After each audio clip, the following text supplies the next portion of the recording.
Welcome to the Martin Bailey Photography Podcast. It's July 2, 2018, and this is episode 623.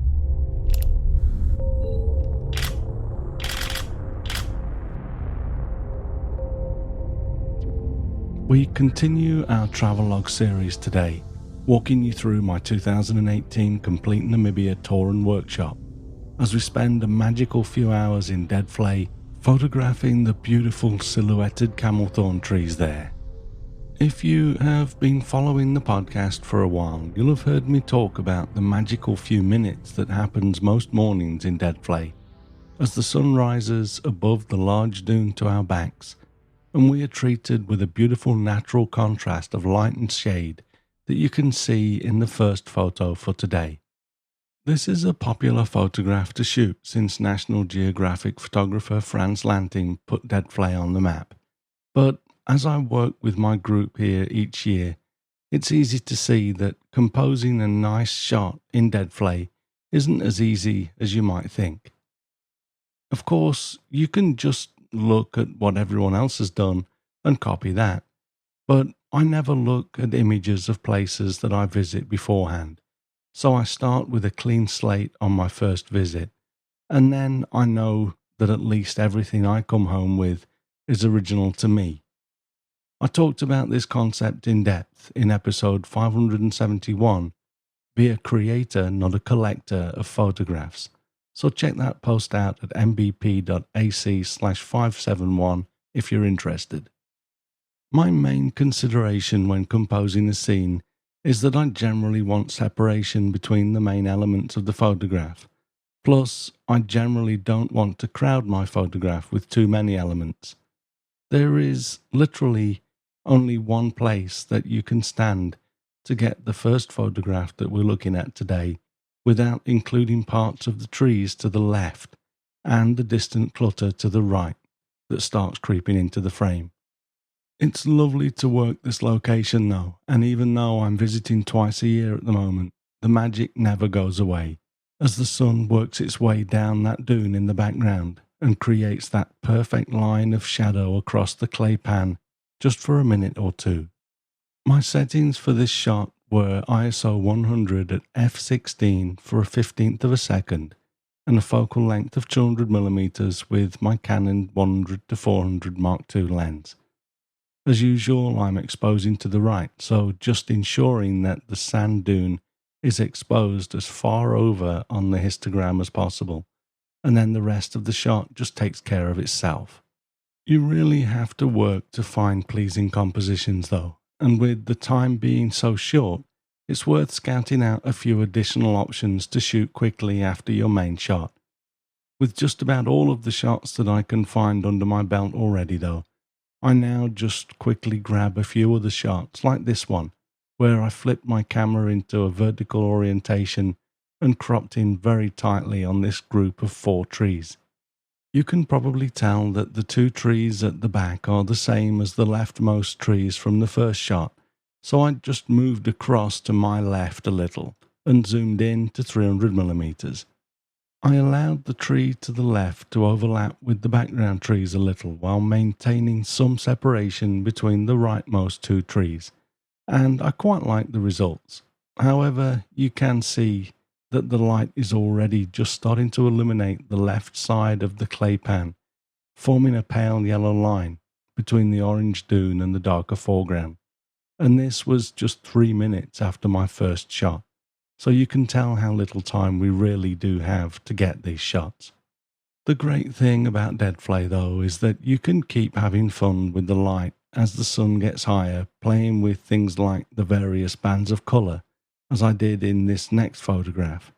I cropped this down to a 16:9 ratio to emphasise the horizontal bands and remove a little bit of the excess skies that didn't do much for me.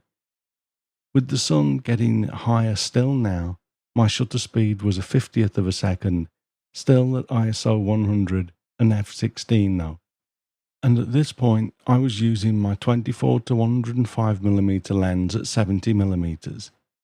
With 5 distinct bands of colour, light and shade, I quite like the overall striking look of this image. Although the following image is somehow more appealing to me, as we simply get to enjoy seeing how the trees look in full sunlight. We also do still have four bands of colour, which I like to see. You'll also notice that I'm still trying to get some separation between as many of the trees as possible, just to keep things simple to look at. My settings here were the same as the previous image, except that my shutter speed had changed to a 60th of a second, just a third of a stop faster. When photographing in the Dead Flay and Saucer's Flay area, we head back to the lodge for lunch and a few hours rest before heading back out. The sun is very harsh at midday, and no real shadows either, making the photography a bit difficult. We aren't the only ones that head for the shade at midday though, as you can see in this next photograph, with an oryx that had decided to keep cool under a small camelthorn tree in front of a sand dune. The dark patches that you can see on both the face of the dune and the right side of it are not shadows, but deposits of iron. If you run a magnet over the sand in these places, you can quickly get a handful of what are essentially iron filings. They also add a nice bit of texture to the sand, but not to be confused with shadows. The other thing that you'd notice if you can zoom in on the original photo to 100% is that at midday the sun is so hot that it causes the air to shimmer like a mirage, so the oryx is actually a little bit distorted, as is everything behind it up to the base of the dune. This is another reason why shooting at midday isn't such a good idea in the desert. On our way out from the lodge in the afternoon, we had some nice wildlife encounters, but I think I'll save the wildlife until we get closer to the Etosha National Park, probably starting from the end of the next episode. Our main goal was to walk out to dune number 35, which is named so because it's 35 kilometers from the entrance to the park. We walked out a couple of kilometers to the point from which I made this photograph. We get about this distance to the dune rather than using longer lenses from further away, because there is a third switchback in the top of the dune that I personally don't like to include, and this is the point at which it disappears. We then photograph the trees and generally work the scene until the sun goes down far enough to plunge the left face of the dune into shadow for this kind of photograph. My settings were ISO 100 for a 15th of a second shutter speed at f14 and a focal length of 120mm. On my tours, I generally try to give my guests at least 2 opportunities to visit the same location, so that we can improve on our shots, especially when there's only a finite amount of time to make something work, like the 2 minutes of magic in Dead Flay each morning. The second visit is often optional, and 2 of our guests decided to climb the dune that causes the shadow in Dead Flay on our second visit, but the rest of the group went back in for a repeat of the previous morning. I photographed one of my favourite compositions again, as you can see in this next photo. I tried really hard this year to find some new compositions in Dead Flay, and although I do have a number of images that I like, I really just enjoy these simple 2-tree images that are all about the contrast between the trees and the background dune. I actually removed a few clumps of grass from the dune in this photo, in Capture One Pro of course, just to clean it up a little bit. I'm not a photojournalist, so I'm happy to do that when I feel that it will improve the overall aesthetic quality of the image. We didn't spend as long as the first day in Dead Flay on our second visit, but as we started to walk out, despite it having been a pretty calm morning up to that point, there was a gust of wind that swept through the basin, carrying a bank of dust with it, and within 5 minutes we were in the middle of a full-on sandstorm. It was difficult to walk into the wind at some points, and the sand hurt a little if you didn't turn your head away from it. This, of course, isn't a bad thing.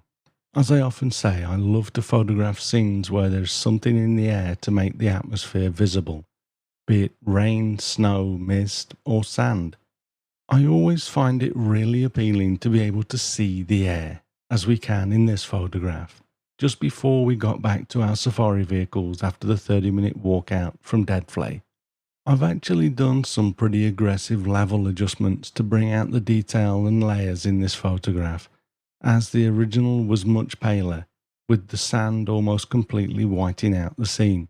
I've also run a subtle gradient down the top 20% of the frame or so, and reduced the exposure up there by around half a stop, just to darken it down some for better balance with the rest of the image. Because my camera was being buffeted by the strong gusts of wind, I increased my ISO to 400 and used a shutter speed of 1,000th of a second at f14 to ensure that I didn't get any camera shake. As is often the case though, these morning sandstorms don't last long, and by the time we'd arrived at our lodge shortly before lunchtime, we wouldn't have known there'd even been a storm. We headed back out in the middle of the afternoon again, and this time heading for dune number 37, which is a little bit closer to the road than dune 35, and worked the light and shade once again, as you can see in this image. We had hoped for a more defined line across the crest of the dune, but the angle of the sun didn't give us that with the current shape of the crest. Still, I like the subtle gradation along the line that we did get. I also really like how the wind has caused the large troughs on the lighter side of the dune here. The late afternoon sun also really highlights the ripples in the sand at the base of this photograph, so I moved my watermark to the top of the frame instead, so as to avoid messing that up. I have increased the shadows with the levels and tone curve quite a bit to make the dark area much darker for a more striking image, but the orange face is pretty much straight out of the camera. Again, I was exposing to the right to ensure that the image was as bright as possible in the light areas, and I can do whatever I want with the darker areas once I have captured all of the detail in this way. I also obviously made a conscious decision to crop in very tightly on this dune. I shot the whole thing as well, and it's nice, but my favourite shots are zoomed in much closer, like this. I just find this kind of image is more appealing most of the time. It takes a moment to figure out what you're looking at, for some people, and I think that we find an image more rewarding to look at when the content of the image isn't immediately obvious. My settings for this image were ISO 100 for a 40th of a second at f14 and a focal length of 200mm. I've done something similar, going in very tight with this last image that we'll look at for today too. This is, of course, the same sand dune, but a little over to the left so as to include the beautiful camel thorn tree that stands there. Again, I've used the levels and tone curves to darken the shadows, but the sand itself is pretty much as the camera recorded it, with the exception of adding +15 saturation, just to bring back some of the saturation that I lose by exposing to the right. I can also reduce the exposure slider to get a similar effect, but that affects the entire image and I want to avoid that. My settings for this were ISO 100 for a 25th of a second as the sun got closer to the horizon, and an aperture of f14 at 158mm. I really enjoy photographing these desert scenes. There's something very soothing and thought-provoking about being out in the desert with really nothing for miles and miles around, except for the sand dunes and camelthorn trees and the occasional oryx, ostrich or springbok wandering around. After our second afternoon photographing these dunes, we were treated to some drinks at our vehicles. We were initially all talking about how wonderful it was to be there and about the shoot itself, among other things. Then our guide suggested that we stop talking for a minute and just disperse to simply contemplate the place and the moment. This was a wonderful experience. It's often nice to just lower the camera and experience the moment, but setting aside time to really just look out across the vastness, feeling the warm desert air being gently pushed aside by the cool post-sunset breeze, And I'm sure that most of the group, myself included of course, just felt incredibly fortunate to have been able to travel to and experience such a wonderful place. It also makes you appreciate just how tiny we are in the greater scheme of things. Even as we look back at our vehicles from the dunes, they were hardly visible in the landscape. But compared to the entire valley between the dunes, we're all just so completely insignificant. And I think it was as good to feel that from time to time. Okay, so we'll wrap up there for this episode and continue our journey to visit the Himba people for an amazing cultural experience next week. If you might be interested in joining the tour from June 2 to 18, 2019, please check out the tour page at mbp.ac/Namibia. Note that I've also updated the tour page over this last week, so it now contains some lovely comments from this year's guests, as well as a swanky new animated page header. It really is an amazing tour, so give it some thought. I'd love to travel with you in this beautiful land. Thanks very much for listening today. If you enjoyed this podcast, please share a link with your friends. Subscribe in iTunes or your favorite podcast program to ensure uninterrupted delivery. If you have a moment to rate the podcast or leave us a review in iTunes, that helps to keep us relevant in the huge number of podcasts out there now. You can find me on Instagram, Facebook, Twitter and Google+, etc. and links to everything that I'm up to are at martinbaileyphotography.com, so do drop by and take a look. I'll be back next week with another episode, but in the meantime you take care and have a great week, whatever you're doing. Bye bye.